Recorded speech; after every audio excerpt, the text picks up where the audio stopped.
सगळ्यांचं स्वागत आहे चॅनलवर. मी नम्रता. तर आज आपण बनवणार आहोत उपमा. तर उपम्यासाठी आपण घेणार आहे जाड रवा, थोडेसे शेंगदाणे, सफेद उडदाची डाळ, बारीक कापलेला कांदा, मिरची, कोथिंबीर, कढीपत्ता आणि थोडीशी मोहरी. तर कढई गरम झाल्यानंतर त्याच्यामध्ये आपण टाकणार आहोत रवा आणि रवा चांगला भाजून घ्यायचा आहे. चांगला म्हणजे लालसर नाही, सफेदच भाजून घ्यायचा. आणि तुम्ही पाहिजे तर तुपामध्ये टाकूनही भाजून घेऊ शकता, पण मला उपमामध्ये तूप आवडत नाही म्हणून मी टाकत नाही.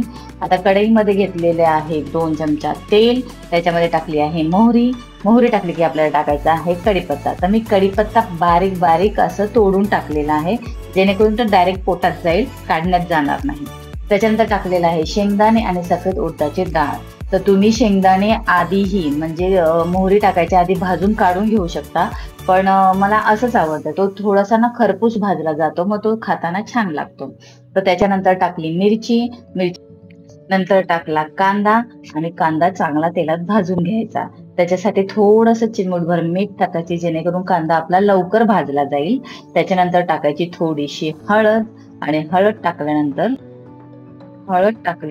आपल्याला टाकायचा आहे रवा. तर तो रवा टाकल्यानंतर चांगला तो परतून घ्यायचा.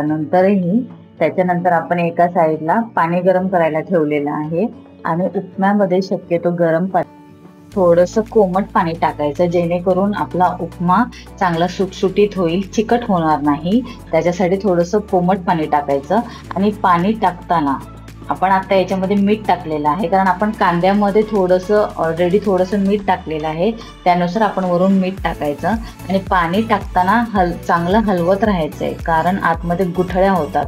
तर हलवत राहायचं. जेव्हा आपल्याला समजतं हा गुठळ्या नाही, त्यावेळेस आपण वरून कोथिंबीर टाकायची आणि त्याच्यावर झाकण ठेवायचं आणि स्लो गॅसवर थोडा वेळच ठेवायचं. आपला उपमा आतल्या आत चांगला शिजून वाफून निघतो आणि त्याच्यानंतर हा आपला उपमा तयार आहे. व्हिडिओ आवडला असेल तर व्हिडिओला लाईक करा, शेअर करा आणि नक्कीच कमेंट करा. चॅनलला सबस्क्राईब करा. Thanks for watching.